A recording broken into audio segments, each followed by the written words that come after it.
Ladies and gentlemen, thanks for joining us this evening at Tarnation TV and at Flatout Racing Network. This is very loud. Okay, this is Rolling Thunder. Wow, can I start this over again? This is the Rolling Thunder Take Gaming. two. Yeah, no kidding. RollingThunderGaming.com is the name of the league, and the Talladega Challenge happens on Thursday nights. That's where we are right now. Race number 14. Season number 66. Oh my gosh, that's a lot of numbers. My name is Blaine Donlan, joined, of course, by Michael Norman and Seth Cole. Top Billy. Top Billy. Hey, you talk about a lot of numbers. How about another number for you? Five drivers in this final round of the playoffs. It's supposed to be final four, but we ended up having a tie for that fourth and final transfer spot 1 week ago. And so for 2 races, 5 drivers will duke it out to see who is going to accumulate the most points between now and next week to claim the championship. Wins are certainly helpful, but at the same time, it doesn't lock you up the championship. You're going to have good luck in 2 weeks, not just the one. And for a lot of drivers, it's been difficult to find that consistent streak, Michael. What do we think here for these final 5? Is there some kind of a strategy specifically coming into this race tonight, the opening race of this final round? It's just to get a good finish. You know, you got to set yourself up for that final race. We've seen championships won and lost from this first race, so it's all about getting yourself and staying up front. Only one driver won his way into this final round of the playoffs. That was last week. We saw Brian Schilling, a dominating performance in that elimination race. He moved on into this championship battle. He is also joined by Chuck McClure, Joe DeSpirito, Josh Metallic. All 4 of those drivers have formally won a championship in this series. This season, we saw a first-time winner in Denny Carroll. He joins them as the 5th driver, and it's interesting when we were talking about it last week, Kyle Matthews kind of pointed out that Denny has been one of those under-the-radar, super consistent drivers this season. Could we see, statistically, an underdog story of a driver getting their first championship over 4 drivers that have already been to the top of the mountain? Yep, it's just definitely going to be good, and one thing to 100% watch for tonight. Going to be getting ready for 66 laps of racing here this evening. This will be, I guess we could say, the appetizer to the main entree next week. This will pretty much set up the scenarios for the 5 respective championship hopefuls as to what they're going to have to do next week in the final race of the season. This race also just happens to be taking place on the night of the Game Awards. It does indeed.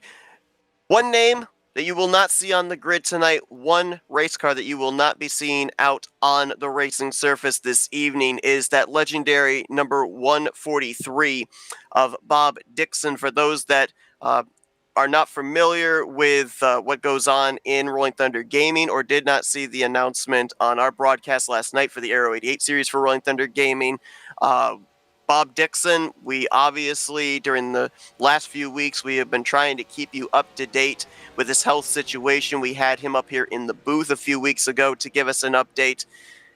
Yesterday, we got the sad news that Bob Dixon, unfortunately, has passed away. We send out our condolences to his wife, Dee, his brother, Tom, who we've seen on the racetrack numerous times here on Thursday nights as well. Continues to never get easier, and we certainly are going to miss seeing Bob Dixon, the owner of the Factoids, out on track each and every week. Last night we saw a touching tribute of both Bob Dixon's 143 and a throwback to a David Cannon scheme pace the field in the preliminary stages of the Aero 88 series season finale. Obviously, a lot of drivers here tonight running with heavy hearts, and you got to think that more than likely for a majority of them, not only are they running for themselves tonight, but they'd love to be able to pick up a checkered flag in Bob Dixon's memory as well. Wow, dude, I didn't even know that. I've been working so much as a FedEx guy at Christmas, I had no idea. I knew Bob was obviously on his way, but I didn't know that was the situation. So it's been a tough last couple of years for the R2003 online community, specifically this area here with gaming. I mean, we've obviously seen the unfortunate passing of Robbie Nisus, Wiley Coate, who was one of the administrators of this series, the Talladega Challenge series, and of course, the captain, if you will, David Cannon, earlier on this year. So it just never continues to get easier, and unfortunately, we will not be privileged with factoids after the race going forward. So certainly going to miss Bob, and we have been told as well that for those that knew Bob Dixon, I believe for those that are part of the Rolling Thunder Gaming Facebook group, I believe Sean Prime was the one that posted Dixon's obituary, and his wife Dee said that if anybody has any stories or anything that they would like to regale on the obituary, to please absolutely do so. So not necessarily the way that we'd like to come on here and begin tonight's broadcast on such a somber note, but even up to the end, we would still see Bob Dixon out there on the racetrack and still very competitive as well. I remember, I think it was earlier on today, when he put up the race post. Josh Metallic posted the picture of Bob Dixon going to victory lane a couple of seasons ago. It was actually Kyle Matthews' debut in the booth, and got to watch Bob Dixon pick up a very popular victory here on Thursday nights. That's cool, man. Yeah, we're not going to know when pit stops are coming now, because he always pitted three laps early. He was our benchmark. You know what? Now that's going to be something to look for. If anybody's pitting 3 laps early, that's going to be like a salute, I think. Yeah. Because it's like, you know what? I'm going to pit early, because Bob would.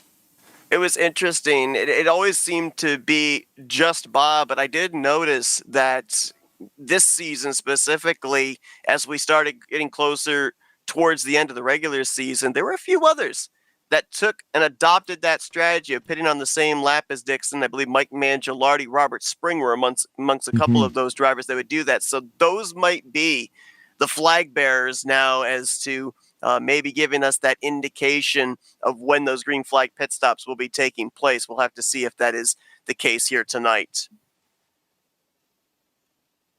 So for 5 drivers, as we mentioned, they are battling for a championship. We have a total of 38 drivers, well, potentially 37 drivers, that are going to be taking the green flag here tonight, which means there are 32 drivers on the track that their goal is pretty simple here for the remaining 2 races of season 66. And one of them's Cody Lamas. He's actually here this week. He is here this week. Those drivers, they just want to end out the season with a checkered flag. So while we saw intensity die down a little bit more as the playoffs approached and during this postseason, we ended up having upwards of 12 drivers at that time battling for the championship. With these elimination races and the playoff grid getting thinner and thinner, I think we may see the intensity pick up a little bit more here as the season begins to draw towards a close and drivers look at their statistics here this season and maybe see that looming 0 in the win column and think to themselves, you know what? I got to do something about that. Gonna have to wait and see. You know, and like you said, with only 5 drivers out here battling for the championship, didn't we see a 5-driver finale like a couple seasons ago? It was last season, Was it last season? Yeah, we ended up having, I think it was a tie in the second elimination race, which had us, instead of a round of 8, we had a round of 9, and then we ended up having a tie last season in the final elimination race, which saw us with a final 5. So it's back-to-back seasons that we've been in this scenario. Yeah, it's going to make it interesting to watch, to say the least. And, well, I have our former birdie in my ear said she's going to be watching tonight. So she said to keep my phone on me in case she has any random facts. So if I start spewing out some random facts or jokes, they're from her. Okay. So you're doing no legwork. She's doing all the legwork. Yes. Nice. It's good to have those little birdies in your back pocket, though. Because, again, we've only got a couple of sets of eyes between us, right? So sometimes we miss things. I mean, everything happens so fast out here sometimes. Like, wait, what happened? Well, I mean, she's not necessarily in the field. She's just watching our broadcast. That's what I mean, too. But you could still, by watching the broadcast, see something happen to a car that we might miss because we're focused somewhere else, That is true, too. And Cody Lamas is here tonight because the Florida Panthers are playing the Colorado Avalanche in Colorado in a couple hours. So he didn't fly across the country to see that game. Apparently not. Well, Brian Lovell going to start in the pole position for tonight's race via the random qualifying draw. Donnie Garrett going to start alongside him. Donnie's been on a bit of a streak as of late, been having a couple of good runs up inside the top 5 last few weeks. Looking to continue that. RJ Cabana, Craig Hagley, they're going to be back in row 2 with Glenn Harris, John Godfrey, row 3. Jeremy Jeffries, he'll be the outgoing champion. He shares row 4 with Richard Martin. Highest starting of our final 5 will be Chuck McClure. He'll be completing the top 10 with Mike Mangialardi. Doug Woolley and Robert Breedlove, they're back in row 6, row 7 with Dan Pantaleo and playoff driver Denny Carroll.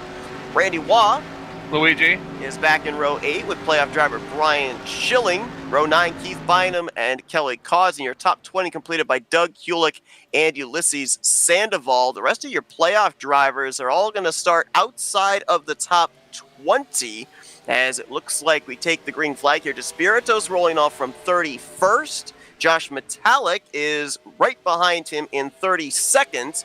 And then I'm trying to find...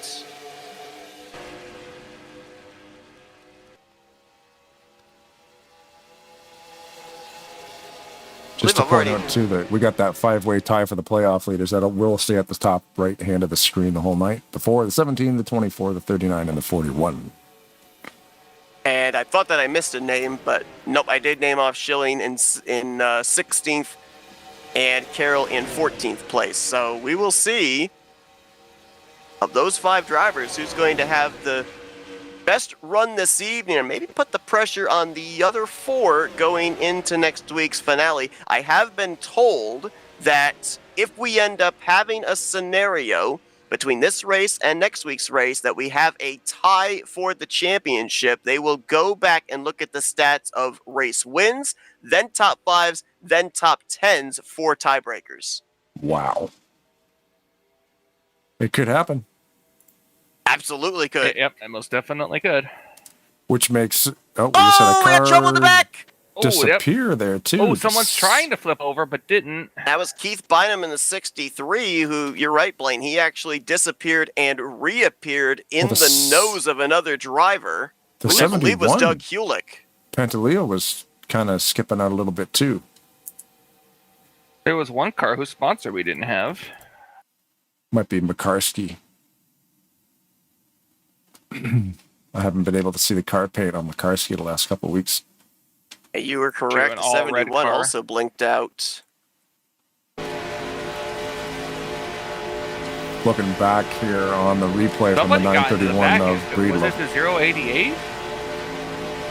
Right there. Yeah, it's almost as if Hulick was getting a big push from Tim Knopsker, and checkup. Then the checkup happened, and he moved up, and the 088 just couldn't react in time. It almost looks like Bynum was going to go up there and was indecisive, and when Hulick went to his outside, he wasn't sure if Bynum was going to commit or not. The two of them end up making the contact, and it's just on from there.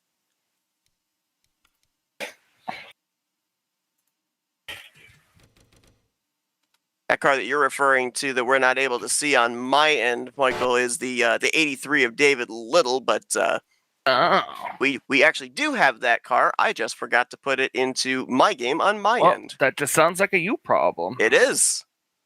Oh, I might have forgot. Yeah, they sent me that one. Rodney sent it to me as well. Do I have it? Yes, I do. I think. Yeah, I do. I think I had it from the week previous, actually. The orange Hardys. Unfortunately, tagging the inside wall at the rear of the car. Not fun on lap 2. Depending on the impact there, he might be okay. If you make an impact with the back end of the race car, it's borderline that you can remain competitive. You might have a little bit of aero damage, might need to have somebody behind you to stay in the draft, or it may just be visible and may not actually affect your race car for the remainder of the night. When you get that front end impact that you got to really worry about if that car is going to remain up to speed.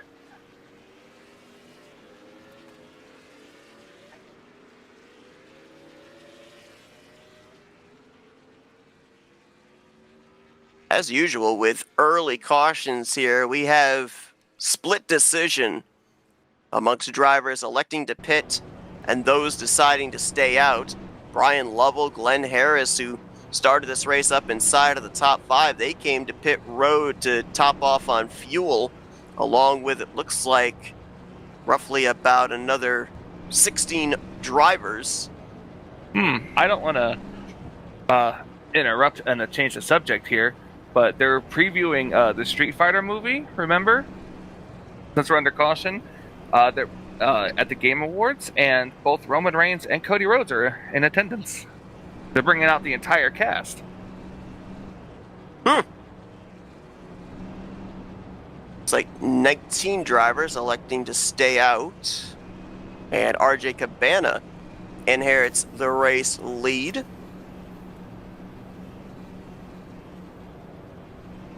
Who's directing the movie?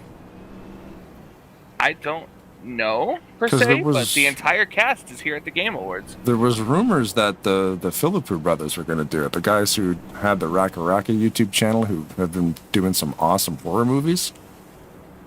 Because their way of filming action, their name was being thrown around for like Mortal Kombat, Street Fighter, like all these kind of things. But then they started doing theatrical releases. Their horror movies have been awesome.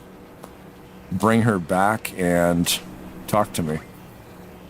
If you're a horror movie fan, definitely check them out.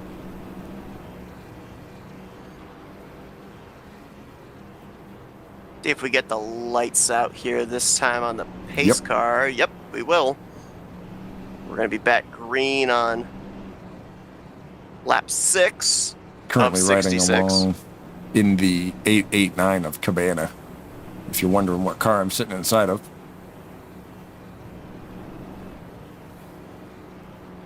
RJ Cabana has run on a part-time schedule this season. He's made 5 of the completed 13 races. He finishes inside of the top 10. One of them was a top 5. And showing the way here in this one, something's going to be interesting to keep an eye on in this race as well, and next week, is the fact that with there being no win and you're in system in this final round, it's whoever accumulates the most points. Laps led, bonus points for laps led, could be very, very important here for these 5 playoff contenders, because we've seen championships come down to just 1 point. It was actually the first season that they implemented this 6 playoff postseason with the 2 races per round and the dual season finales, if you will.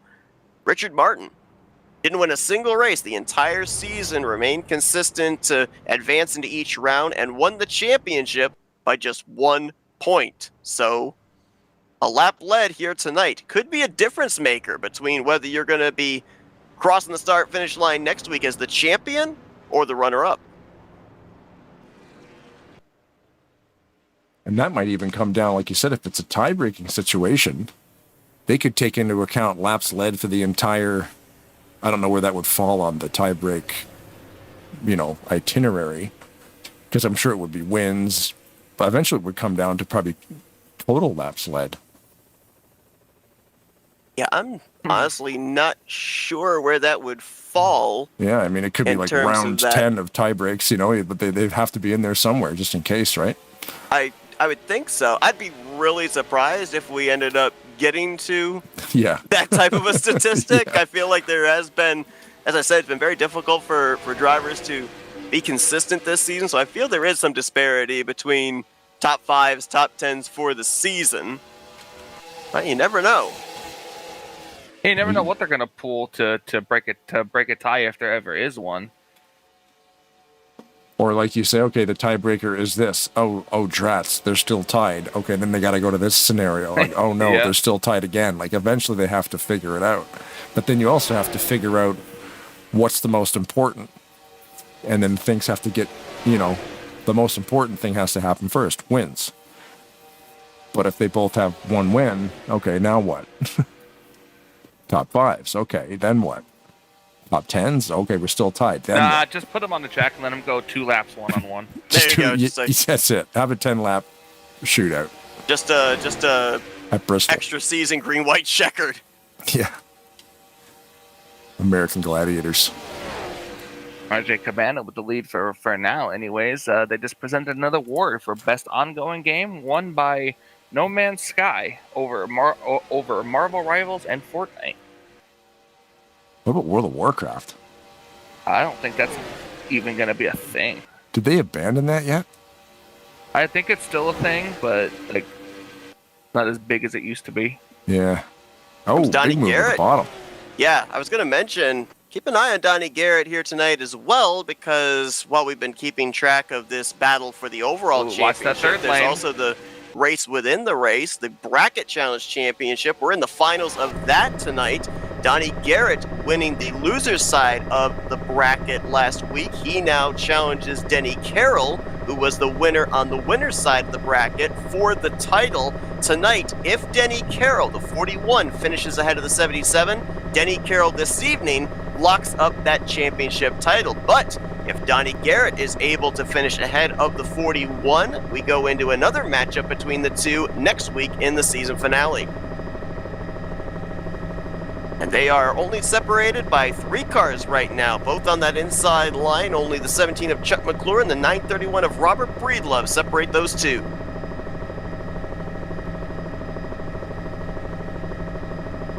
Had to go into helicopter camera to see all this action here. 3 wide all over the place.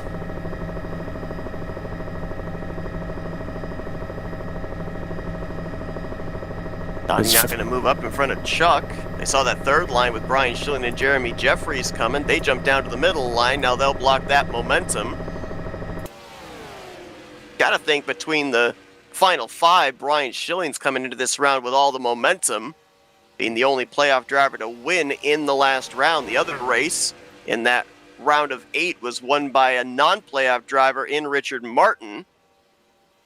And then the first 2 playoff races were won by Grant Wesley and Rodney Sullins, both of whom are not competing for the championship here tonight and next week. Rodney was eliminated on points. Grant Wesley was unable to make the race last week, and his provisional points did not keep him above the cut line. By the way, the little birdie I told you about that's going to be watching says that the lap counter is not showing on the stream. Yeah, I've been trying to cycle it. I just turned up my backup. It should pop up there in about a minute or 2. Sometimes if I reset the ticker, like I can have it on a button where I can kind of turn it off and on again, and it'll reset itself. But sometimes I don't know why it works, but you can't see it. Oh, there's a lot of 7s in the first 2.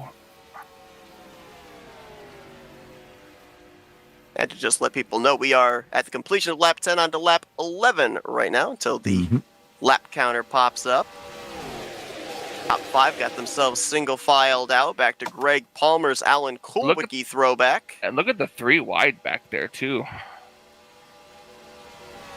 There's a few of our playoff contenders back in that area as well. Josh Metallic up on that top side. So tell us, we're all racers. So tell us, like, how is it when you're 3 wide like that and you just get loose like that? Like, do you just pucker up a little bit? Do you scream to let out the scariness? What happens when you get a little loose and you're in a 3 wide situation? It's a 3-step process. You first close your eyes. Second, you pray. And then the third depends on what happens after the first 2. You either breathe a sigh of relief that everybody kept it together, or you close your eyes again knowing you're about to die. So basically, Michael, you were right. screaming sounds about right. and clinching. But it's and, internal screaming. It's the kind of screaming no one can hear. Like, in the movies where you see somebody like scream, but there's no sound. That's literally what you're doing. Yeah, like Right. you should have been in the race that I did last night with it was IBOS at Phoenix. Yeah, those last couple laps we were all having fun and screaming and probably puckering at the same time. When you talk about having fun, I remember the first time that Don't I you raced with bring these that guys up. on Thursday nights. Oh, okay. I thought you were I talking was about put me. in the middle of a 3-wide situation, and I have gone on record as saying in all my years of sim racing, that was the most scared I have ever been in a super speedway race. And while everyone else was just looking at you like, first time, bro? Yeah, pretty much. They're all like, what, huh? Why are you scared? This is normal for us. They're getting single file now, Seth. We're slowly approaching the first round of pit stops. For some drivers. Somebody needs to pay tribute to Bob Dixon and pit early. I would very much not be surprised if we see Robert Spring, Mike Mangialardi maybe be some of those drivers that would do so. You mentioned about those pit stops. We got to remember, that's only for 19 drivers that elected to stay out after that opening caution. There's another, if my math is correct, 18 drivers that can go another maybe 2, 3, 4 laps further than the others. Yeah, I mean, look, you got Metallic trying to form the outside lane here with the 38 right behind him. But are they close in between those white lines? It's been a while since we've seen them do this, right? Where the middle line is the only lane everyone wants to run, fitting it double wide in between those hash marks. They've done it before in the past. We haven't seen it as often here in Season 66, but looks like they are attempting to do just that here. Now 15 laps into tonight's race. I'm checking my notes real quick. It looks like Jeremy Jeffries, Greg Palmer in 4th and 5th. They are the highest running of those that topped off under our only caution so far. But Seth, I thought you couldn't remember your notes. Very rarely. Yeah, we finally have a lap counter back up. I don't know why when I trigger that backup lap counter, it takes like 4 laps, but it's up there now. See. I got the 1 lap counter that pulls the information from GNL TV, and then if that doesn't work, then I got the one that just comes right off the screen on the game. And I don't know why that one takes so long, but either way. Yeah, you look at some of the names in the last few weeks that have been eliminated through the process of the playoff system. Grant Wesley, Rodney Sullins. We mentioned about Jeremy Jeffries came into this season as the defending champion, got eliminated after the first round.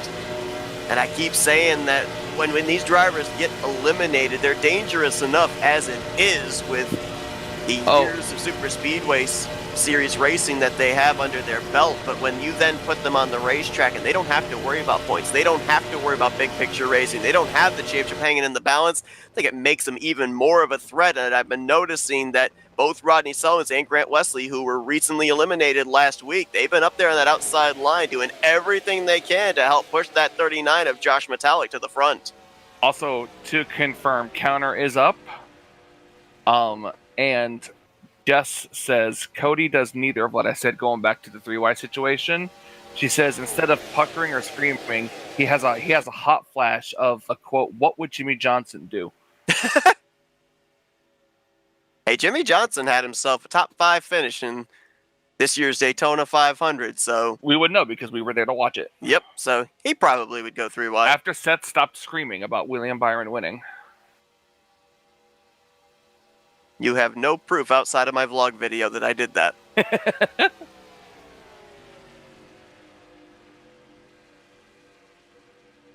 Watching this front of the field here, Chuck McClure, Brian Schilling, they seem pretty content right now to ride behind the 77 of Donnie Garrett. I said earlier, I kind of wondered if maybe our Championship 5 would think about getting that valuable bonus point for a lap led, and so far, you haven't seen the 17 make a move, the 4 hasn't made a move, Denny Carroll back there in the 5th position. They all seem pretty content with their positioning right now. Might change as we get closer towards the end of this race, though. Jess says she plans on being around for the last race to help commentate. She's also going to be in the booth with me on December 15th, bringing coverage of the Aero 88 cars at Michigan Nextel Winter, the Happy Holidays 200 That's a for cool Rolling one. Thunder Gaming.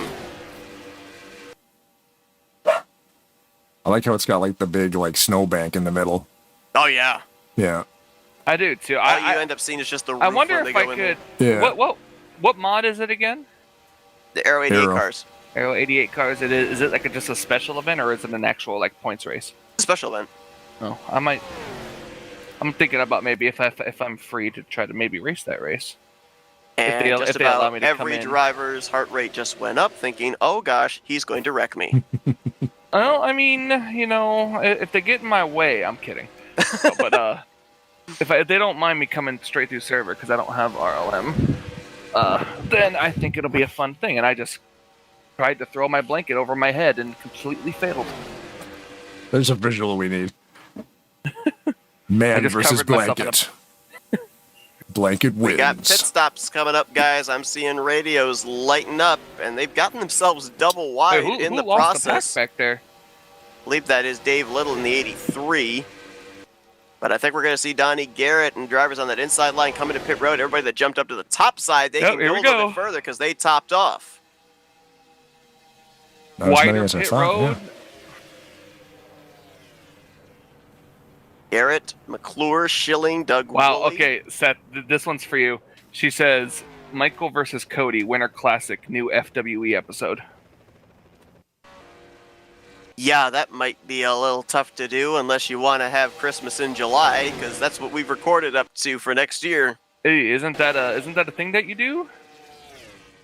What, Christmas Sometimes. in July? Yeah, a special race. For a special race? Yeah. Every now and then. Every now and then. Maybe I'll do it this year. Jeremy Jeffries got pushed out to the race lead after he and Greg Palmer jumped to that outside line.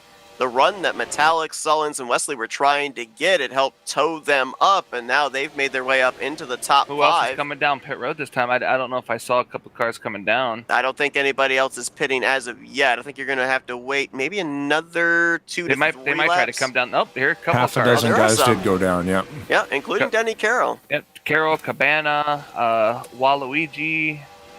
Kelly Causey back there as well. Robert Breedlove. I'm thinking the rest of them are all coming now. Ooh, and this is a bad place for them to catch drivers coming off of pit lane. Mm-hmm. John Godfrey Oh. on the inside line. They're going to hope that 99 of Doug Woolley goes up to the top, so that way they have the inside access to pit road. Oh, they're not going to get it. Wow. 2 cars. Looks like it was Paglia. Tim Knopsker would be the other one. Yeah.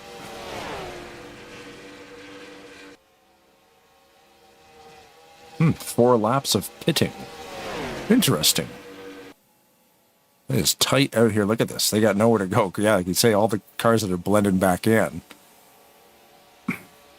Currently focused on Metallic running in second place. Has not pit yet. And these drivers, Or they has he? probably Well, he's pitted once because that was yeah, from before. they've pitted when they topped off Yeah.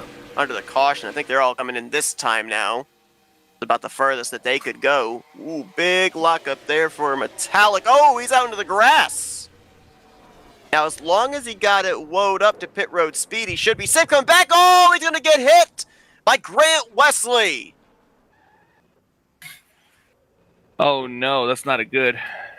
That is going to be a lot of track position lost for driver 39, and we usually end up seeing pit stops towards the close of the race have major implications, whether it's towards who's going to make the playoffs or who's moving on. This right here on lap 23 could be huge into determining Josh Metallic's chances of winning this championship. So he didn't stop. Metallic drove straight through, I think.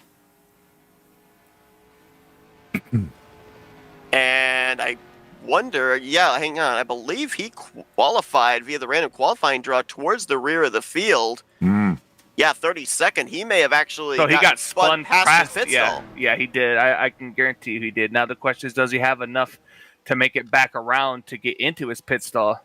He is still under power on the back straightaway. He here. needs The a speed is caution, and he needs it soon. Yes, for sure. Maybe once he gets on pit road and in his stall, he needs one. He's only doing about 174 mile an hour, so he's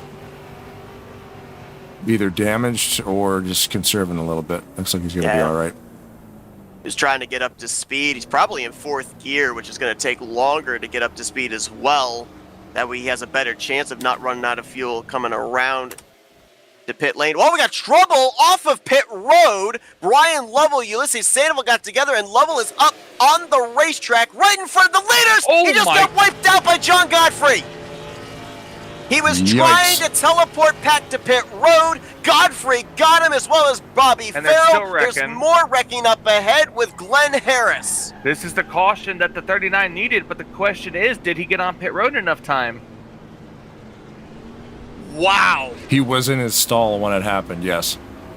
Because I was riding on board with him. Barreling in there as Bobby, Brian Lovell was up against the wall. And he looks like he did teleport, but I think it was just a split second too late. Yep, the split second prior to him teleporting back, the 7-Eleven made contact with him. John Godfrey had nowhere to go. They were 3 wide. He was right up against the wall.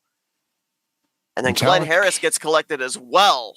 Metallic had a black flag according to the stats, but so does Despirito, apparently. That's going to be a big break for Joe Despirito, because that would have more than likely been a speeding penalty for him. Now he'll get to serve that penalty here under caution rather than under green. Granted, he'd start at the tail end of the field for the upcoming restart, but at least you'd have cars literally on your front bumper rather than way out the windshield. So this all started, there was about 8 or 9 drivers that elected to run longer than everybody else, all came to pit road, and Brian Lovell and Ulysses Sandoval coming off of pit lane end up making contact. Spins Ulysses up towards the track. I don't think he ever goes up past the yellow line, but Brian Lovell spins right up against the outside wall. Oh, Ulysses lost a little bit of control there. Yep, right at the very end, he got loose shifting, and that happens coming off of this course or this pit road here. Yeah, that first gear is a lot of wheel spin. But you see, he teleported, and it could be like on his end, he teleported, and then it just. But my question is, you see somebody up there. It looks. You know what though? I don't think there's any contact. It's John just trying to avoid a car that he sees. I think there's a tiny bit of contact. Yeah. Tiny bit. You see it hop right there, it hops. And it's just, I mean, I think John would have spun out just by trying to make that erratic maneuver. Oh man, that's crazy. That's why we love this sim, unfortunately. You think you've seen it all. Oh, you know who else was involved in that? Didn't get a lot of damage, but another of our playoff drivers, Chuck McClure, actually got into the back of John Godfrey. Oh, Godfrey got by Harris. Jeez. That might be it for Godfrey. And there was a little contact as well for Donnie Garrett. Bobby Farrell took a big hit into the inside wall. And that's a thing too. Obviously, we don't have the opportunity of hearing what's going on between drivers, but one would certainly have hoped that there was some kind of communication letting drivers know that there was a car up there against the outside wall. There is some petty blue on that 044, but the preliminary color on that car is gray, so one would think that would probably blend into the racing surface. So unless you've got your F2 up, seeing that your interval is rapidly decreasing as you approach that car, or if there's some verbal communication that there's a car up against the outside wall just past the start-finish line, a lot of drivers came barreling into that area, maybe not realizing that there was a car that was stuck up on that outside line. so many variables too, because everything happens so quick, and they're, like you say, they're racing each other, and that's something you don't expect. By the time it gets relayed on the radios, it's too late. You can't go anywhere anyway. That wreck has taken out both Brian Lovell and John Godfrey. It also looks like I did not see him as Robert Spring. we were looking back through the replay. I didn't see Robert Spring in the 074 collected in the incident. May have been completely separate mechanical failure, showing an engine piston going south on his Toyota. See if I can find it. That's going to leave us with 34 drivers in this race, all on the lead lap. I think at the time the caution came out, I believe we had completed the cycle of pit stops, and Now, we did not have anybody a lap down needing to take the Lucky Dogs. Not even the 39, right? Because he said he was in his pit stop, and all those Correct. people passed him. So I thought maybe that would have put him a lap down. Well, field is frozen at the time of yellow. Well, so if he had an early pit stop, they would have passed him before the incident happened.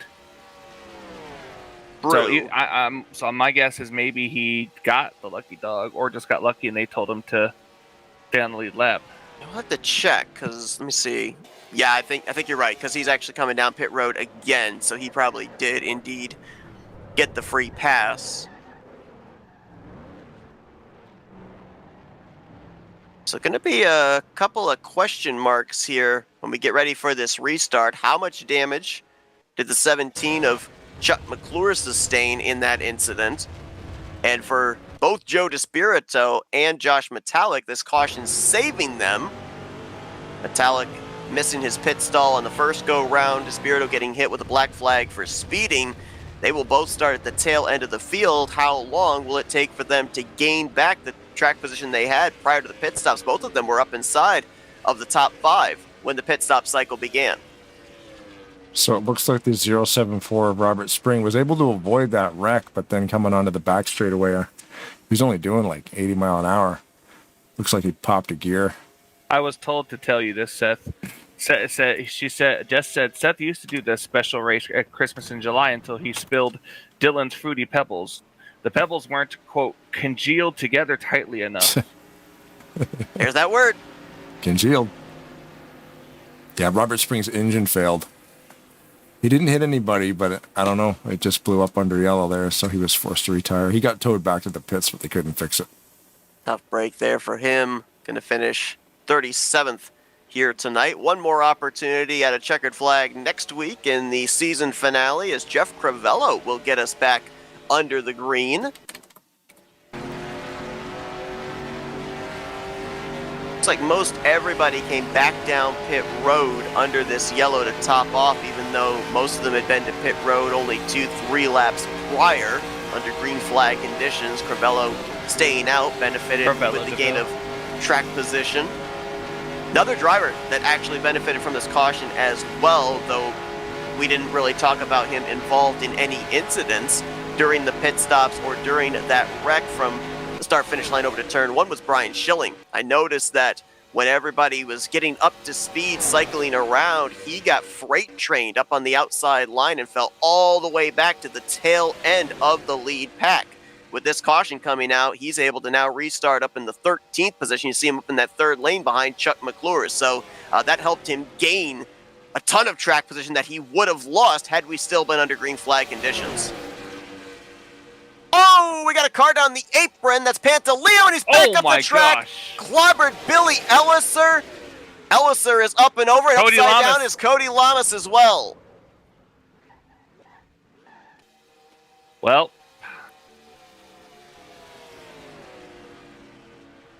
Cody, there's still time. You can catch that flight to Colorado. Not sure if there was contact or not, but I saw the 71 go down onto the apron through the center of 1 and 2. oh, Cody is smoking.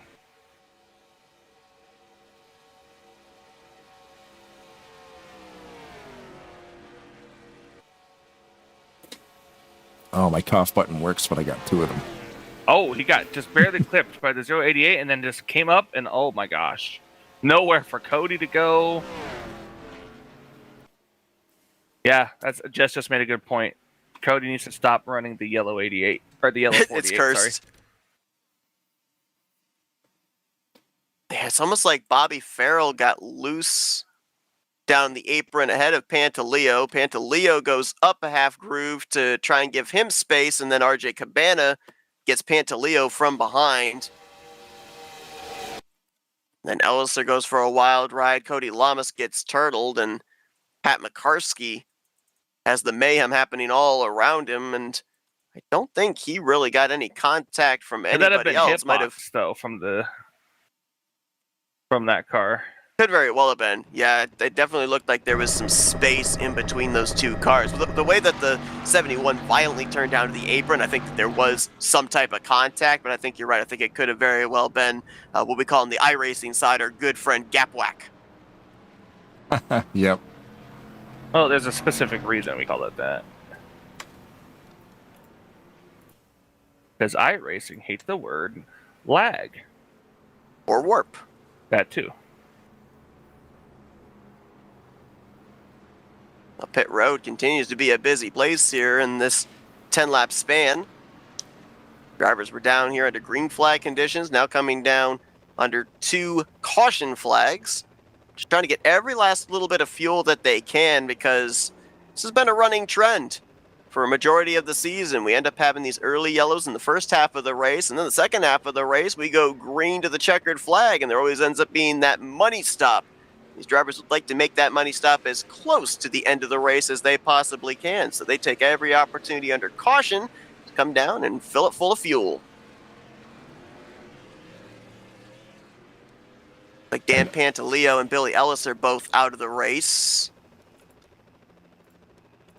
Cody Lamas, is going. Oh, they fixed it. No, he is. Should we try to still drag out him up there. here and talk to him? Did they fix it? They fixed it. I don't think that thing's gonna be up to speed though. Hey, let's talk to him while we got a chance. If you guys are down for that. Do it. Let's do it.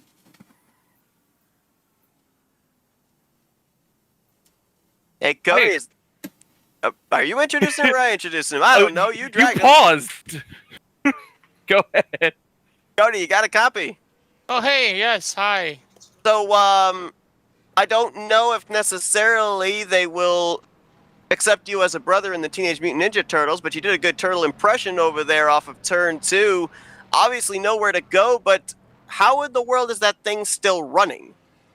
I don't know how this thing is still running. Yeah, it's kind of ironic you say turtle, because I don't have that car that came up the track and killed us, and it was green. So there you go.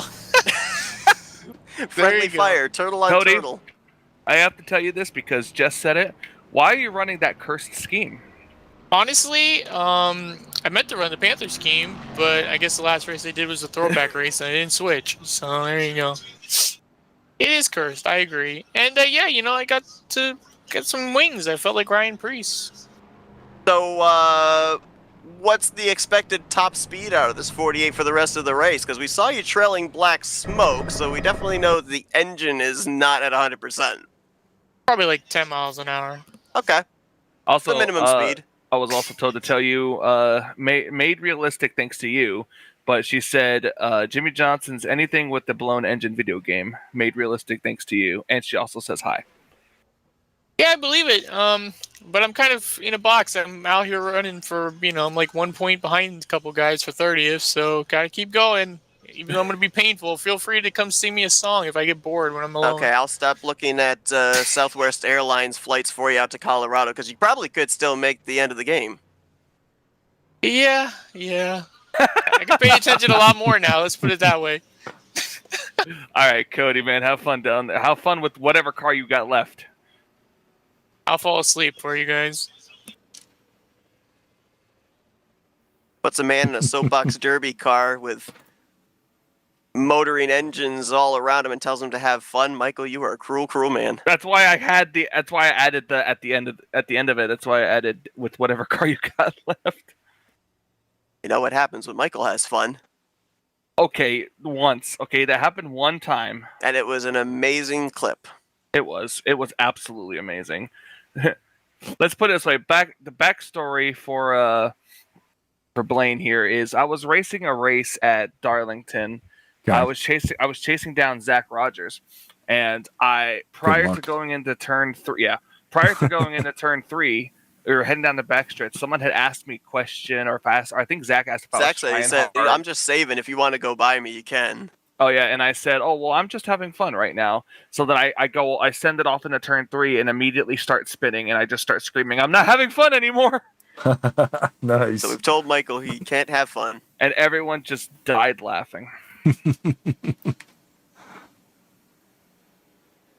Seth, you have better quotes than I do in all your short videos, like when a car's doing a wheelie. That's true. There goes 1, there goes 2, there goes 3, and someone's doing a wheelie. Only when we do high grip wreckers. No, I'm still picturing back to the practice session when we were practicing for your Super Speedway series, and you had a blinking map behind you. Ooh. Bottom line stacking up. Yeah, both lines actually stacked up there. Demar, I don't think, got a great restart. Causey got a shove from Jeremy Jeffers. Now the 0-0 has nobody behind him at the beginning, so you'll see Demar get a good run off the corner, but will he clear him in enough time to get up to pass up? He's clear now, and now he goes up. It was 3 weeks ago, the first race of the round of 8. We saw Richard Martin go to victory lane on an incredible fuel strategy. I guess we could say non-call. Was getting ready to come to pit road. Halfway through 3 and 4, a caution comes out, and he elects to stay out and try and see if he had enough fuel in those final few pace laps. He was able to do so. The only non-playoff winner to win a playoff race so far this season. A little bit of statistics for you. I was told that if we go green from here on out, next pit stop will be around 51 to 52. And that would be the money stop. Will not we would be green. Good to make it. No green. Ellie Causey now into second place. There, caution. Jeffries in third. Caution is out already. Oh, yeah. Rodney Sullins. I think that's probably why he said that, too. Why he said not going green. That's why I said it, yeah. Because I was focused on Cody, Wooly. there's more spots for you. I was focused on Wooly, and everybody started spinning, so. Happened in front of Hagley, Doug Pat Woolley. Makarski, Doug Woolley. Oh, we had more flipping cars. Look at this, but look, this is on the. Is this on the start, or is this? No, that was a lap after the start. Yeah. Yeah. Oh, did he start spinning, or did he blow up? I thought I saw smoke first. Oh, Bynum, he got Hagley. Got some He help. moved up just. Yeah. He moved up just a little bit, and that caused that little bit right there. Little is involved in that one again. That's a massive hit between Hagley and Bynum. Yeah. Bynum. Hagley got hit again. Wait a second. And Makarski and Hagley are getting together, too. Hagley got ransacked. Woo-hoo-hoo. Did you see who just barely snaked his way through that? One of our final 5, Josh Metallic. My goodness. We'll go on board with him. Yeah, Hagley was not having a good time. He just seemed to catch corners of everyone going through there. So we'll go on board with Metallic, apparently. Yeah, he almost gets hit first by Rodney Sullins and then nearly gets wiped out a couple seconds later by Hagley, who comes back up the track right behind him.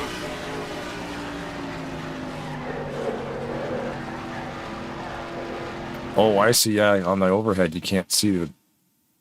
You just see him come around. Change that camera angle. Already had some issues here tonight, has Metallic, and that could have made his problems even worse. Dodged a bullet there on that one. Yeah.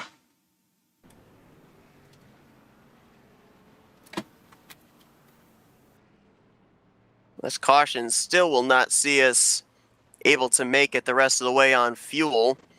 We'll be within the 30 lap to go mark. More than likely, by the time we go back green, these drivers will be looking at having to take on at least a can of fuel to get to the end of this race. As Cody Lamas will pull up alongside of the pace car. He's going to get the lucky dog and get back on the lead lap. That'll have us with 30 drivers on the lead lap as Craig Hagley, Pat Makarski out of the race due to this most recent wreck, joining Dan Pantaleo, Billy Elliser, Brian Lovell, John Godfrey, and Robert Spring behind the wall.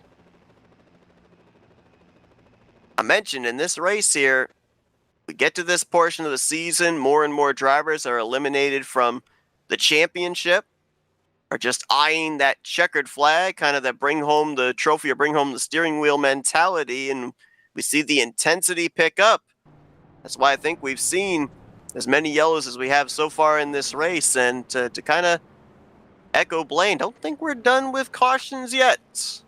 We may see another one between now and the checkered flag, as these drivers will be getting more and more amped up the closer we get to the final lap of tonight's event.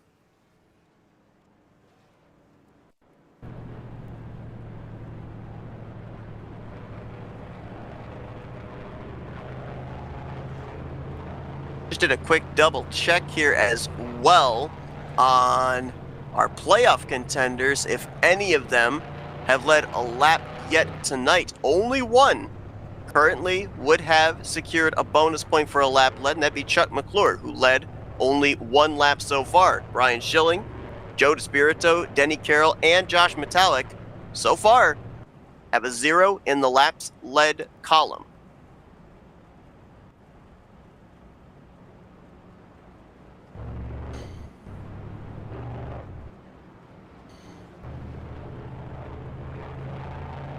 Couple of drivers that stayed out here under this yellow. Denny Carroll, who will restart in 3rd. Donnie Garrett, who will restart in 6th. Those drivers battling for the Bracket Challenge Championship.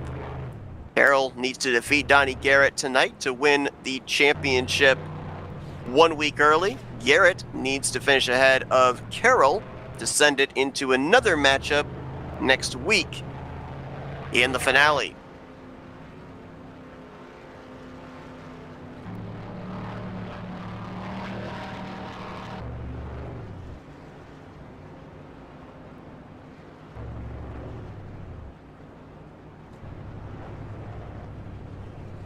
Update on where your 5 remaining championship drivers are scored. Carroll is the highest of them.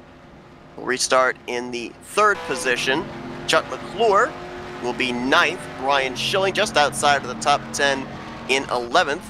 Joe DeSpirito will be 17th. And Josh Metallic back in the 22nd position. They are all on the lead lap. To our current knowledge, are still up to speed and competitive. And I believe the only one that really hasn't had any type of issues here tonight of those 5 has been the 41 of Denny Carroll. Schilling had a somewhat slow pit stop. DeSpirito had an earlier black flag. Metallic missed his pit stall.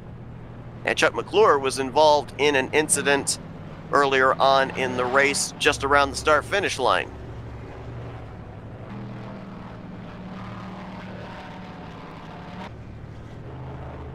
You have to see what this caution is going to do.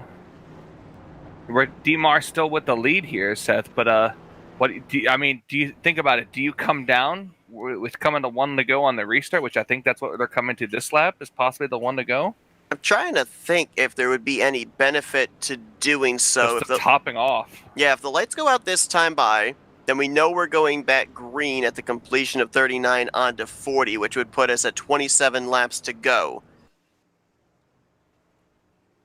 I don't think there's much in it. You're talking about pitting around 8 to go if you top off now, as opposed to pitting with about 10 to go if you've already been to pit road under this caution period. Either way, you're still going to have to take on a can of fuel. You don't have enough laps ticked away here under this caution period to get you to being able to make that pit stop around 5 to go, where you could maybe save some time taking on a half can. So I don't think you would end up seeing anybody, unless you're towards middle to extreme rear of the field, coming down and topping off here at this 1 to green. Anybody that was up here at the front, they're just planning on keeping this track position until they're going to have to make that pit stop. Granted, it'll be a couple of laps earlier than everybody else, but we've also seen that some of those that made the earlier pit stops during the first green flag cycle got on and off without incident. It was those later groups to pit road that seemed to have the issues.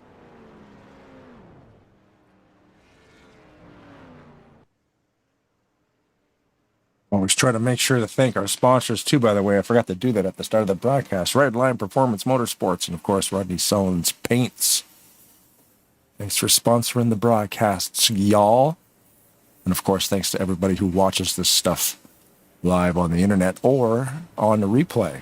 Video on demand, they call it.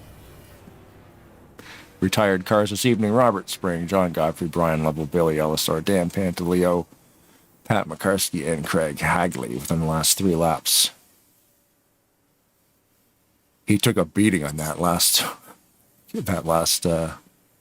sequence, too. Yes, he did. My statistics person says Uh-oh. Mark is going to be about 57, lap 57, and it would be 1 can.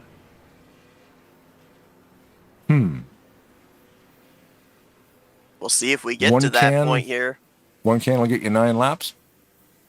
We'll get you 10 laps, actually. Okay. Getting ready to go back green here.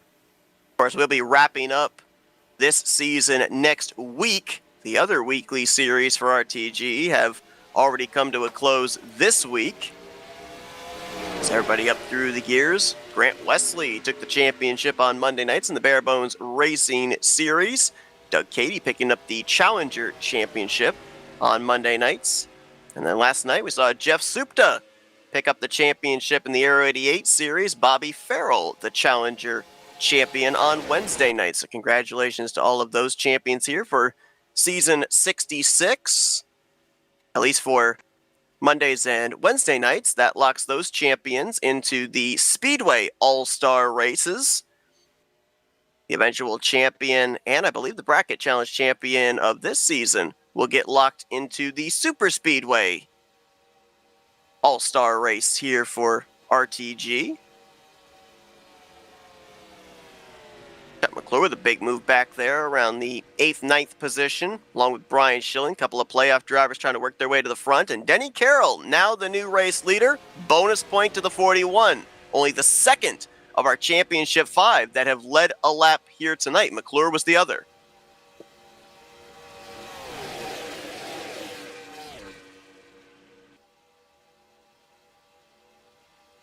That 21 of Randy Waugh. Luigi. All by his lonesome in the middle. Normally the preferred line here, but when you have nobody assisting, that is the proverbial sucker hole. As he drifted back outside of the top 10. Now Chuck McClure moves from the top to the middle.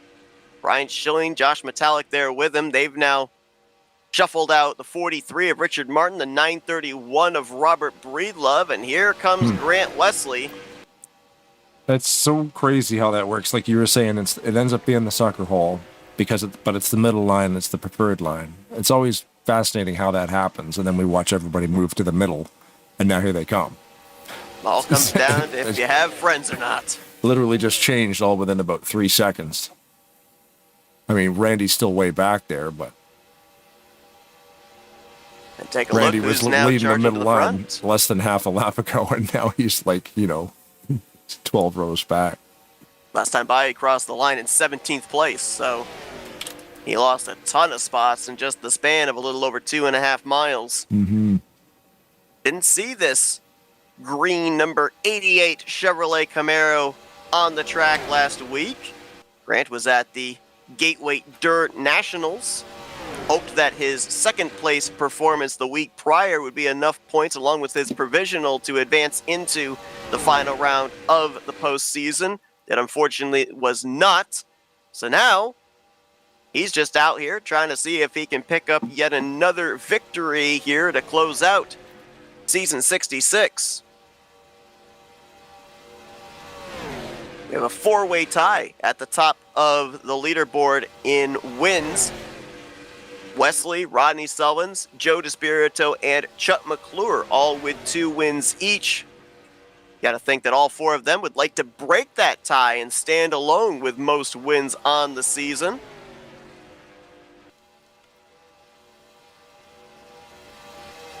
The 4, the 17, and the 39 are in a row. All working together there. And that could be a thing that we could see as well. We heard a number of drivers talk about in those first races of the respective rounds, the round of 12, the round of 8, they were willing to work with their competition, their fellow playoff drivers, and then had the mentality of every man for themselves in the elimination races. Could be the same deal here. It's first race of the final round. McClure, Schilling, Metallic saying we'll work together right now. We'll try and finish up at the front in this race, see where we stand going to next week, but then next week it's every man for himself.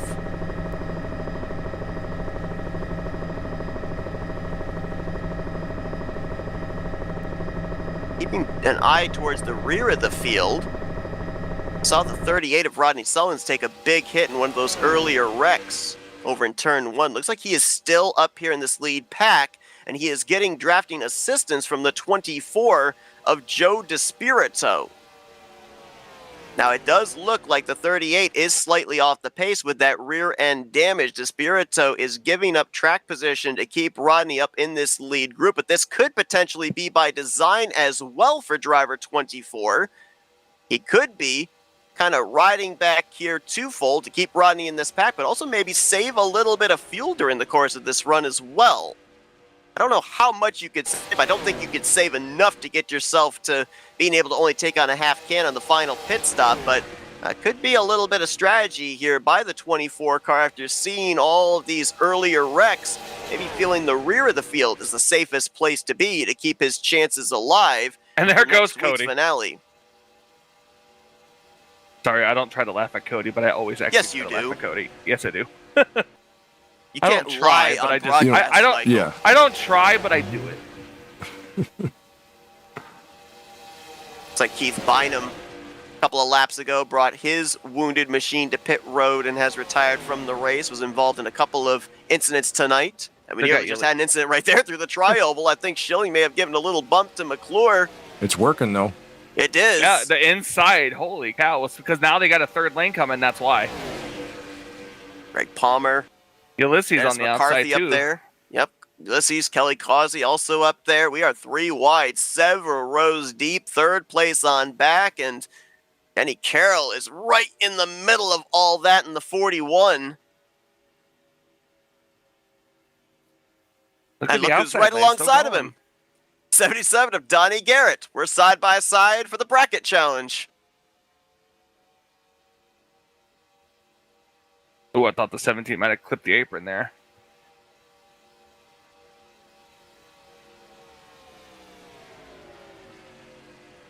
Well, Ulysses trying to make a fourth line. I don't think anyone's going to go up there with him, though. I'll go. There you go, Ulysses. You got one. Yep.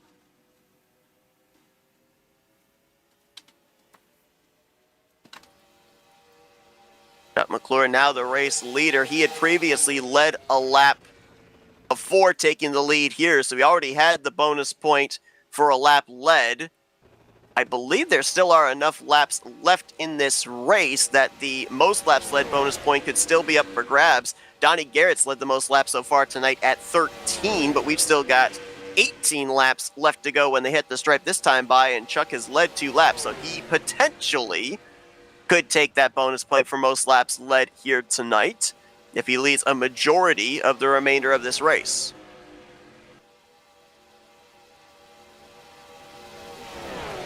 We've got 26 drivers up in this lead pack, 29 drivers running. We saw Cody Lamas go a lap down a couple of laps ago. Glenn Harris and David Little are also off the pace and out of this lead group. Both majorly off the pace, involved in some of our earlier wrecks tonight.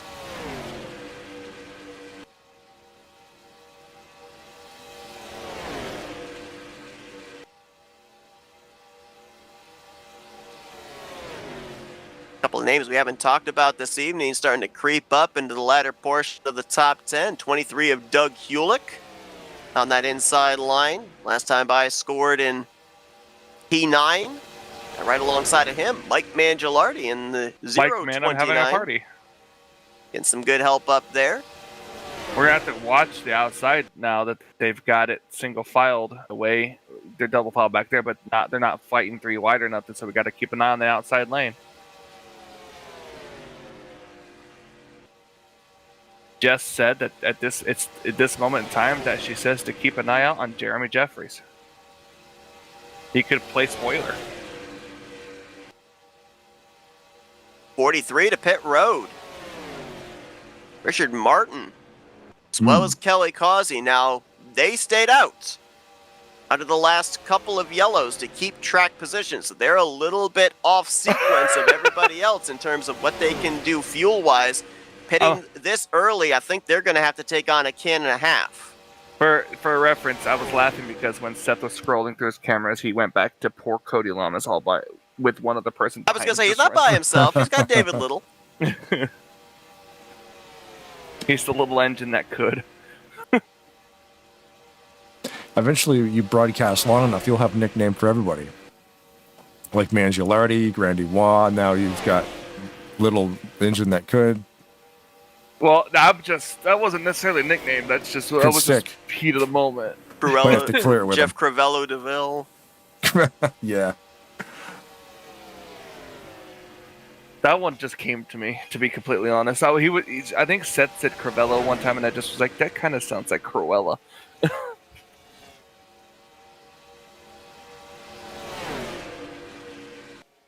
And I always call him 3G Greg Palmer. Because it's GREGG. Ah, there you go. Yeah, 3G Greg. I'm sure he's out here somewhere. That two-car tandem of Cody Lamas and... Well, no, I was wrong. Richard Martin and the 8. Yeah, it's Demar who was just on pit road and the slower machine of Harris. And Seth, you called it right. Those that came down pit road, a can and a half, but even then, that's going to be real close. And it looks like Kelly Causey, who came down pit road behind Richard Martin, came out way ahead of the 43. So I don't know if there was a mistake by Richard Martin or if maybe Causey went with a gutsy call of just a can, but hoping definitely with some... Yeah, maybe. I mean, there's definitely some separation between the two. 3G Greg Palmer in 17th place, if you're wondering. Robert Breedlove back here. Did he also pit just a lap ago? I'm going to double check and see. Coming to 15 to go. So we're reaching the point where a can and a half will get you to the end. Couple more. Question is, do they pit? If you can make it on a can, I don't think so. Wow! Did I say a can or you said a can and a half? Yeah, a can and a half. Yeah, that's what she said. Can and a half, 15 laps. It would be a can if you can go another 3 laps. Is it 12? Thought it was like 10. It is. Okay, so if you go another 3 laps, we will get to 10 to go. Oh. There goes Cody. What's Cody's top speed? Front, courtesy of Mike Mangialardi there. What's Cody's top speed? 175. That's like what, 20 miles per hour slower? That's roughly about 20 miles per hour slower. Yep, I would say Denny Carroll's on pit road. All by himself. He's going to try the can and a half strategy. That's a risky gamble here. To be coming down pit lane all by your lonesome. Well, that depends on how many laps of fuel he had left, right? Yeah. Think about it. You add 15 laps for a can and a half to whatever you had left. Problem I have, though, is he's coming down pit road with no other drivers. So his outlap with no aid of draft is not going to be nearly as good as maybe some of his other championship competitors. Oh, I don't like how close they are together with that side-by-side. Yeah, the 21 really pinching the 4 down, now kind of forcing his way to the inside. Oh, he was pitting. Yeah, that's why. Let him in. Yep, I think he was telling guys, hey, I'm going to run out if I don't get to pit lane. So Metallic left him that gap on the inside line to be able to get to pit lane. Now, would you be that nice? Would you be that nice late in this race? Because if it meant I wasn't going to go flipping after turning him around as he dove to pit lane, absolutely. Especially if I'm Josh Metallic who's battling for a championship. Do you think that he would have just dove down pit lane whether he was clear or not, though? Well, no, I don't think that would have happened, but there would be a good chance he'd run out of fuel right in front of you, too, if you didn't let him down pit lane. I don't think that's a risk you're willing to take if you're fighting for a championship trophy. Because it caused him to lose a couple of spots there. Like Ulysses pulled out in front of him. There we go. Oh, here we go. Big pack. Oh! Oh, we got one around in the back. That's Doug Woolley. He's going to get Bobby Farrell and Terry Bombard. Not we're back up still on the green. track. Not back up on the track. We are still green. I don't see the flagman doesn't have. Oh, no, might we do bring have it caution. up. Oh, because Caution's out. I think because he drove on the track. Well, at least look around just in case. I believe he the was 10 of pointed the Terry right Bombard when he pulled pointed the back right up onto the direction. track. Yeah, I guess it was because he was pointed in the right direction. Yeah, we're going too slow. He pulled up there, doing 60 mile an hour, and there was We still are in two race cars back coming. here as well with Mike Mangialardi out in front. Field is not frozen. Well, now Danny Carroll and others, this caution's going to help them. They came down pit road by themselves. They didn't get lapped. They're going to have track position. Denny's just going to be barely ahead of the race leaders. He was exiting out of the tri-oval as the leaders were entering in. You're still ahead. Yep, still on the lead lap. Mangialardi's going to be picking up the caution there. There's going to be some shuffling going on here now. Doug Woolley majorly locked them up, trying to come to pit lane. The car was out of shape. Uh-oh. What happened? I think someone may have hit the restart race button. Well, no, you're in practice. I'm currently in practice, yeah. That's not good. Oh, man. Well, if they hit reset race, they would have just restarted the race, not set the whole server back to practice. You might have hit the practice. You could hit practice, though. You could go back to the practice There might have been an admin out of the race that may have accidentally hit the practice button. Yeah, everything just went to zeros. Yep. And now, boy. word from our sponsor. Yeah, I don't know what you do in this scenario now. I would say commercial break until we get this figured out, maybe? We were more than halfway through the race. Well, good news. I think we were at around, what, between 10 to 15 to go. I don't know if they set the race for that amount of laps or if they just will go back to scoring at the time. I mean, it'd be tough to do that. We were right in the middle of green flag pit stops. So how do you know who was where? This would let everybody who was lap down and damaged to be back full strength. Or is it we're like 85% of the race is complete? It's just over.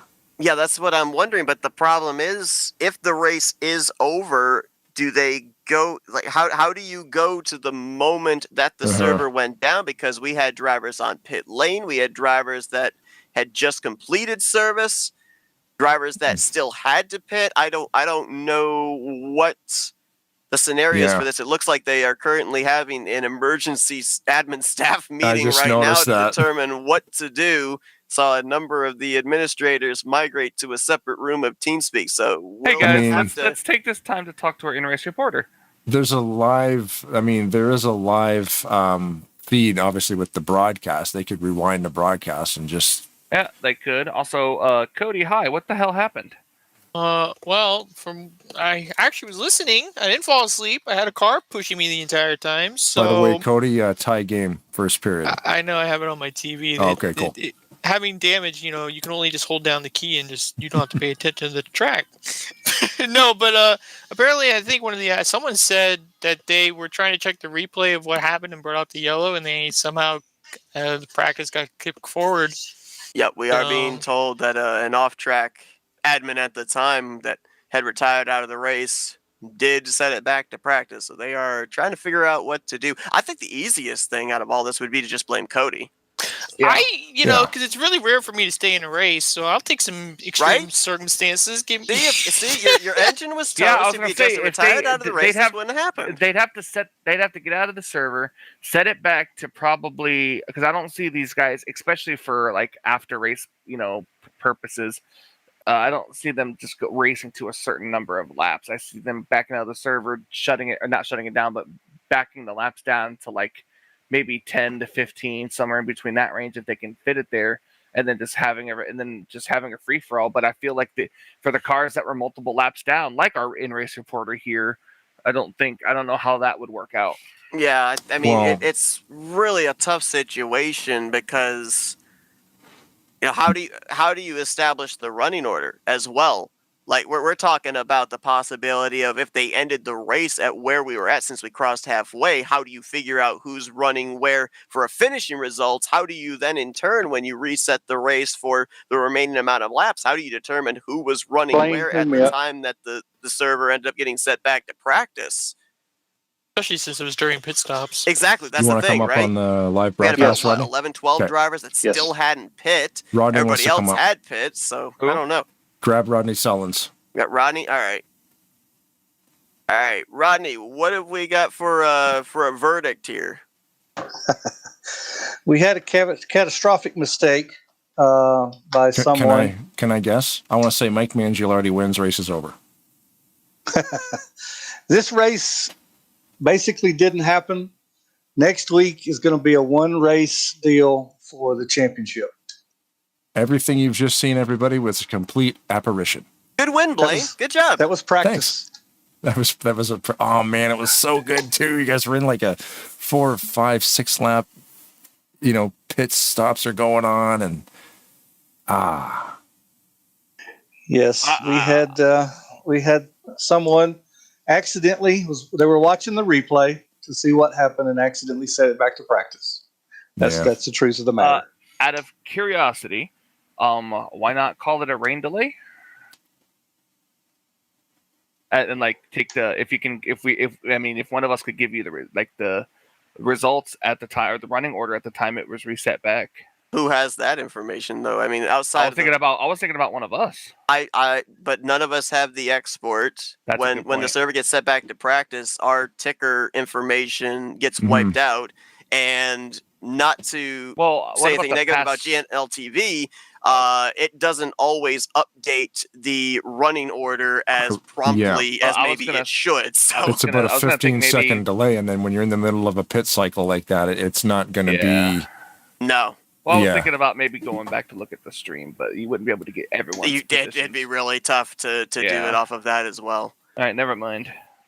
Yeah, that was. We had a discussion, and that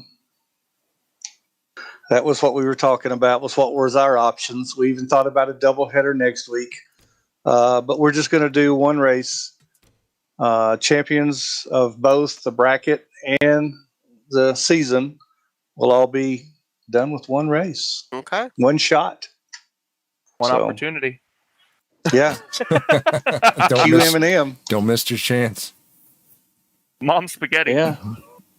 I got up to third twice tonight, so with a dilapidated back bumper, I was really impressed to see how that car still had a lot of speed in it despite all the damage on the back end. Right, cool. If I had somebody, we're about to do a 10-lap shootout just for fun. So if you guys want to stick around for a few minutes, that's up to you. Sure. Oh, cool. Okay, we can broadcast that if you want. Car was tore up, but it as long as I had somebody behind me, the nose I thought was pretty good. So anyway, give me just a second. Let me touch base with Josh. Hang on. I was gonna say, darn, I guess that means I can finish watching the video game awards then. Yeah. You could be honest. You were watching it the whole time anyway. I was watching the race, going back and forth. I was going back. Okay. I was like, so what are your thoughts about that last lap, Michael? And you're like, what? Yeah. Michael was just very excited to see that. What was it? Mario Kart World ended up winning an award tonight. Say that again. You were just very excited to see that Mario Kart World ended up winning an award tonight. They did? I didn't see that part. Apparently. All right, guys. In about 5 minutes, we're going to run a 10-lap shootout just for fun, if you want to cover that. Cool, let's do it. Good. So, thanks for hanging around, fellas. Hope you enjoyed that race. It was pretty exciting, about to get real exciting, and then poof. Yeah. So, appreciate you guys. I had the broadcast playing up here on my TV to the right. I was looking at it every once in a while, and you guys are doing a great job. I appreciate you. And we appreciate you taking the opportunity to fill us in on what went down here, Rodney. So I figured y'all were probably up there going, what happened. So just a mistake. Somebody made a mistake. Hey, as a former league admin, I can say everybody's done it at least once. So yeah, right. I'm just glad that at that moment I was actually still driving. So, it wasn't me. That's all I was thinking. But I freaked out. I was like, what just happened? Is there So- is that in the rule book? Like, is it buried down there somewhere? If there's a server crash, because that could just be a server crash. I mean, somebody hit the button by mistake, but there would be an instance of normally, if the server crashes. I think normally had it been, like in the middle of the season, we would have either scrapped the race, and, because you've got more races. But this being the last two of the playoffs, and, Right. you're talking about getting into people's holiday time if we extended another week, which was something I mentioned, but that's just too much. It wouldn't be fair to the people that may have a dog in the fight. You've got your 5 guys racing for the championship, your 2 guys racing for the bracket series, and then you got your guys racing for the top 30. So they have a guaranteed starting spot next season. Mm. So there's several things on the line, and it wouldn't be fair to run it, that following week and then guys not be here because they're, on vacation or whatever. So just get all you can get next Thursday. What were you saying there, Seth, about sometimes there's 14 races and sometimes there's 15? So this kind of, it makes sense. You're saying I spoke this into existence. Yeah. Maybe we were needed that talking extra about race. how in previous seasons, depending on if there was like a holiday or something where you guys had to have an off week, we would sometimes end up having 9 regular season races. I think there was one season we ended up having only 7 regular season races, but since we ended up having the playoffs here surrounding Thanksgiving and we knew we were getting guaranteed 6 playoff races, that's why we ended up having the full 15 races this season, since Thanksgiving didn't happen during the regular season. Yeah. And it's a shame it happened, but that's the only thing we know to do with the holidays coming up. And I missed a little bit of what you guys were saying. I had a whole lot of whispering going on. Sounded like I was in a bar at midnight, but that's the only thing we know to do to try to be fair. We can't line up and do a 10-lap shootout that really counts. That's not fair. And I've already discussed postponing it a week. So that's the only thing we figured would be fair to everyone, because everybody has the same opportunity in one race. There's just no margin for error.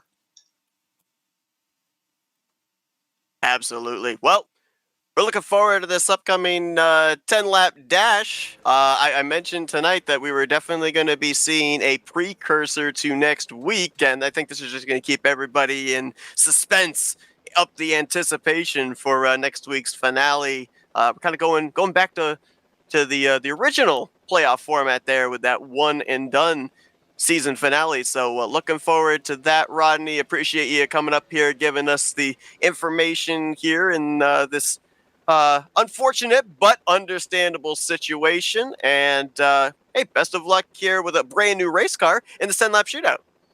Hey, that's right. I got a new car. There you go. That's exciting. All right, guys. Appreciate you. Thanks, Rodney. If one of you don't mind moving me back down, I'd appreciate it. Thanks, guys. Absolutely.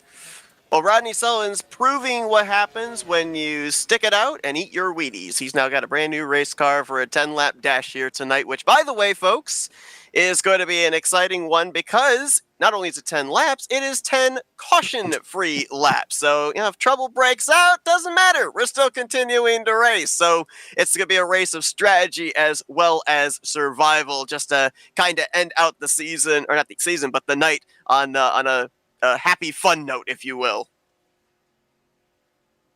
No pitch strategy, Actually, no nothing. Let's just go for it. Sprint races are pretty wild. Other leagues like Talladega Nights would always do the sprint race, the 10-lap sprint races instead of practice. It turned into like a series, and they're a lot of fun because it's very frantic.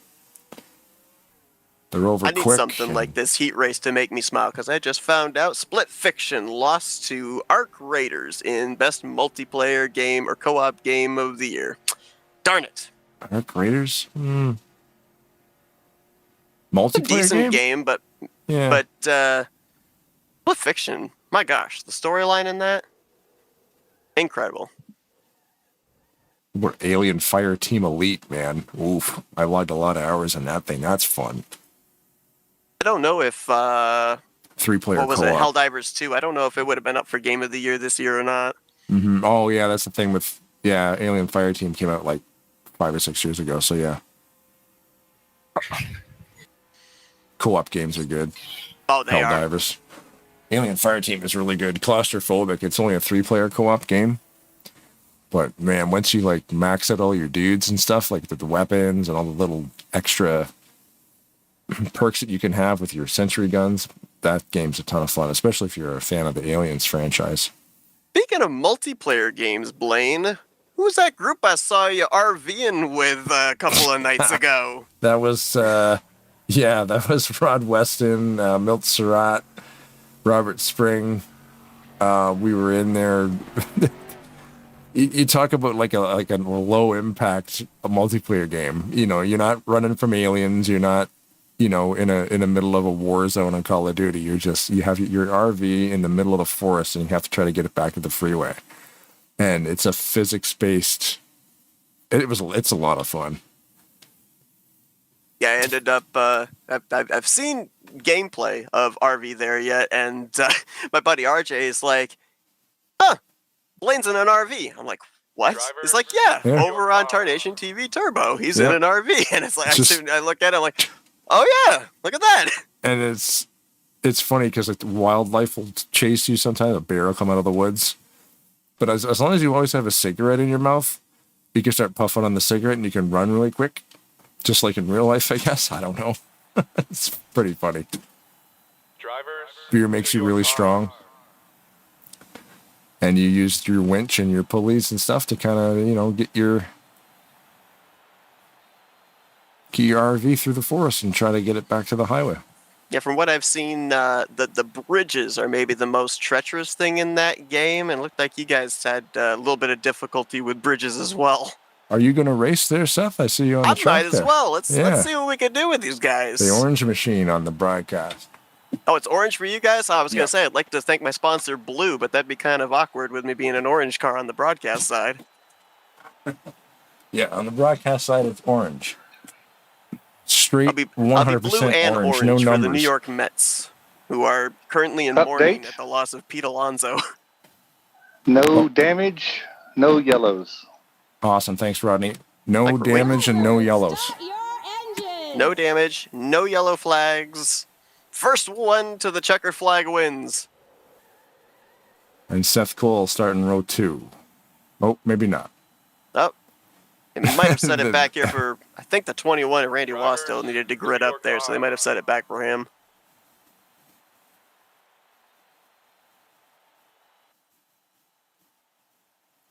Wouldn't be the first time broadcasting from the driver's seat, would it? Actually, for me, I think this might be a first. Well, you live stream on your other channel there. I do, but I don't really consider that broadcast. Not That's just really. kind of showing my POV. Yeah. The last people that we've ever had on FRN that actually broadcasted and drove at the same time was Scott Rankin. Drove a number of races on Wednesday nights in a series that we covered, Esports Oval League's Grind Cup series, and then my buddy Matt Rod, another broadcaster of ours, he in a Super Speedway series that he hosted, he was in-car commentator for a number of those races. I have yet to do driving and commentary at the same time in a broadcast, so we guess we could call this a debut. On board right now with Seth Cole. So what's your pit strategy? Finish ahead of Cody Lamas. Is he in this field? Is he in this race? That's an excellent question. Let me see. See if we can track down the 4.8. No. Darn it. Yeah, I feel like he would have left. So you will definitely finish better than he will. Let's see. I need to set a new benchmark. Jeremy Jeffries is gone. Grant's I'm gone. gonna Rodney's finish gone. ahead Cabello's of gone. Ulysses. There's my benchmark. Finish ahead of the 096. Everybody remember 10-lap shootout.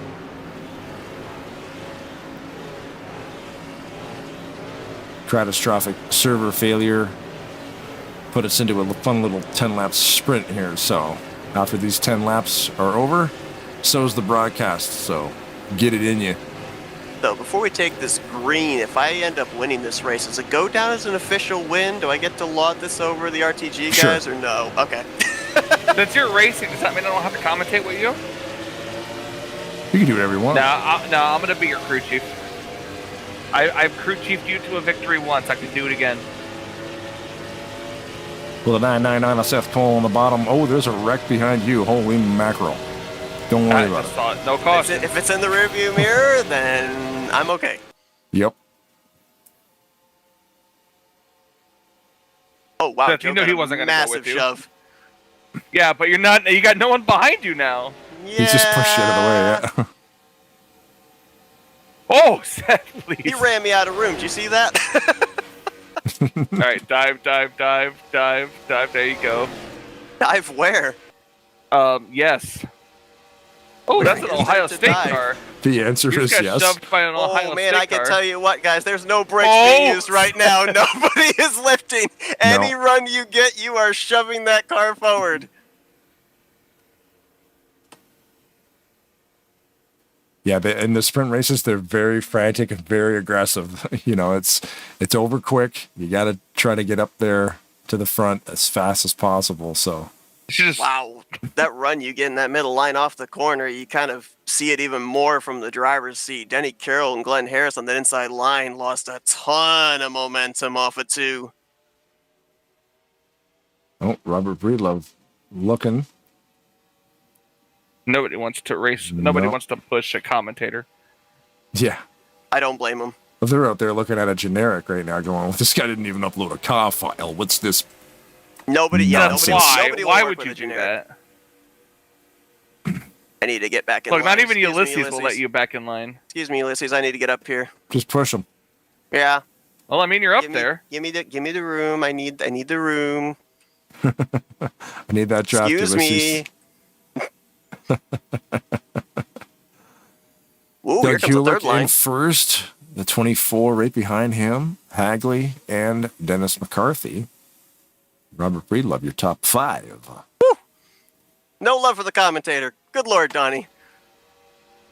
No. so Nobody he's wants gonna to be go tight off with the you. corner. Oh. And you wrecked Denny for it. Yep. Keep going. Oh, Oh. thank you, Bobby.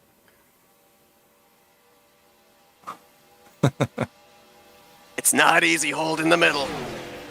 You think we're gonna receive a post about that? I don't know.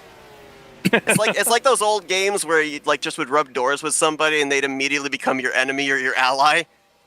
Yeah, it's called That's NASCAR. what this It's called is. NASCAR Thunder 2004. Yes. You guys got to get single file. Nah, we're fine. We got enough time. Hewlick up there. There's another wreck. Well. There to go. There was only Give one, and he Josh stayed up. some He stayed up at the room. top. Give Josh some room. Go by the slower 931. Hewlick Now up it's there all on the down to random record points. qualifying. We've led every lap so far.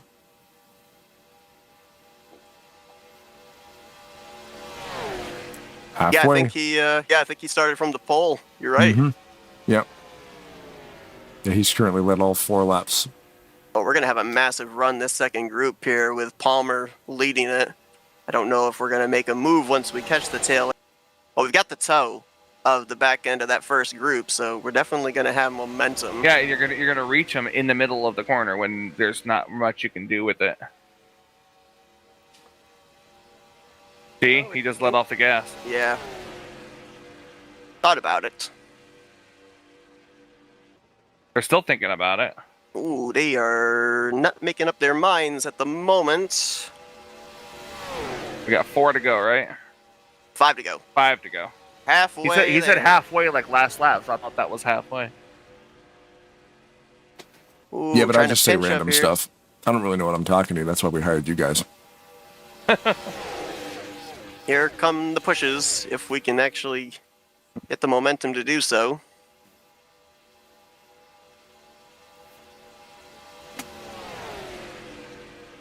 Ooh, got broken up in that second groove, so there goes that momentum, potentially. Doug and Joe got the best seats in the house. Coming up to some ribbons on the track there. The remnants of tires from the past. Like that outside line's fizzled a bit. Only Donnie and Ulysses up there now. Everybody's migrated to the lower middle. Nobody is running the yellow line at all.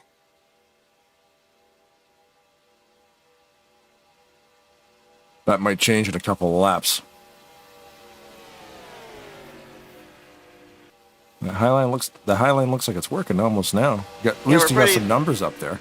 Pretty nicely organized They're right letting at the the moment. 43 get up there. Yeah, I had my rear tires lifted off the ground by Cabana entering into the corner, so I lost a little bit of speed. McClure Okay, coming some up more there. numbers up here on the top that we need.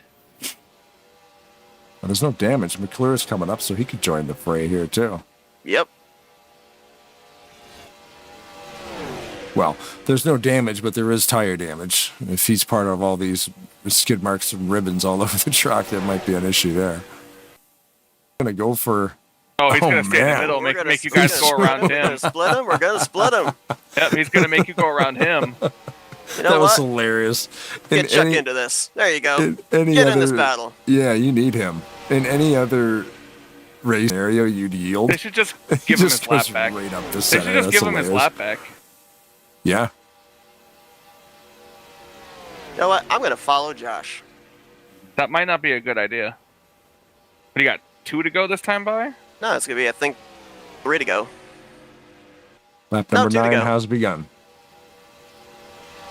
Wow, We saw, Seth. we saw Josh can't avoid predict- that can't really predict big winners. wreck during the race. So if it's anybody to follow to get through a wreck, I think it's the 39. Ooh. Oh boy. Ah! Hewlett's driving out the rear view mirror right now, but just There Dispirito goes got another. underneath him. Hagley's catching air. Hewlett led that whole race. Oh. That's going to be the momentum killer right there. So you're saying there's a chance? Hewlett threw You a have couple all- of good blocks there too, but Dispirito still got around him. One Not so lap much to for following go. the 39. Where do we go? What do we do? They are almost there. Oh, there you go. Get off that outside. Get off the outside. Get off Everyone's the outside. wrecking. Everyone's wrecking. It's me, Joe. Oh, and you Greg. got this. You got this, Greg, Seth. let's You go and Greg can places. get up there. Let's go places like Toyota, even though none of us are Toyotas right now. This is good for you guys. You got the draft coming up on the 2-4. Now what do we do is the question. 3G Greg Palmer. Greg's gonna go up. Joe's gonna block him. You got to make it 3 wide. I'm gonna take it 3. Joe's gonna block that. Oh Yeah, Lord, just I'm spin sorry, him. Joe. Wreck him. Wreck the 22. Just do it. Can't Just do get it. to his panel. Ah, Oh, we came so close. Oh, that was so close. that's cool. Whee! Congratulations to 3G Greg Palmer. Yeah, if you'd got to him, you had to wreck Oh him. Lord. You're in the catch fence. This is what I get for drinking a Coca-Cola today. The Pepsi car wipes me out. And you're flipping. All right, well, that was fun. Oh, there we go. Ah, nothing like a good 10:30 adrenaline rush.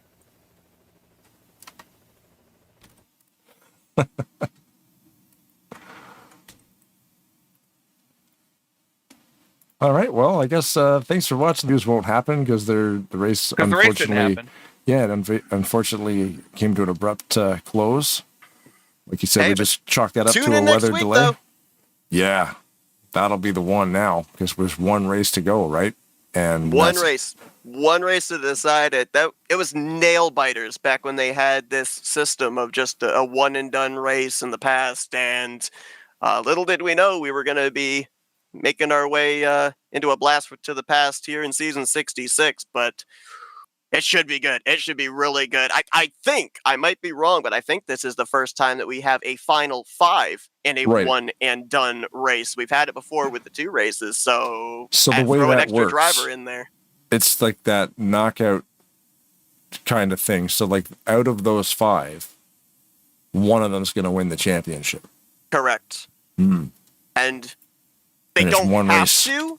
But I think a lot of the drivers, maybe all the drivers, are going to look at next week as a must-win, because what better way to finish ahead of your competition than to be out in front and pick up the checkered flag? So it's going to be super, super tight. Not to say we haven't seen tight points battles here with a 2-race finale, but with only 1 race. There was a race that they had for a finale where the top 4, the final 4 finished, I think it was 5th, 6th, 7th, and 8th, all behind each other. We could have that kind of a scenario at the end of next week. That's going to be a fun one, man. All down to 1, and there's 5 guys. 5 people can win this thing. Yeah, that's gonna be good. Plus, we've also got Garrett and Carroll. They're going to have that 1 race to decide who wins the Bracket Challenge Championship as well. Oh yeah, I keep So- forgetting about bracket. Yeah. So that is going to be fun. That is going to be one crazy race to cap off the season. So be sure to join us for that one. That's going to be taking place next Thursday night, 9 p.m. Eastern Standard Time, simulcasted here on Tarnation TV and FRN. We thank you for joining us here tonight. Hope you guys enjoyed the little sprint race at the end as well. And for Blaine Donald, Michael Norman, I'm Seth Cole. Thanks for spending your Thursday night with us. See you next week for the finale of Season 66 of the Rolling Thunder Gaming Talladega Challenge Series.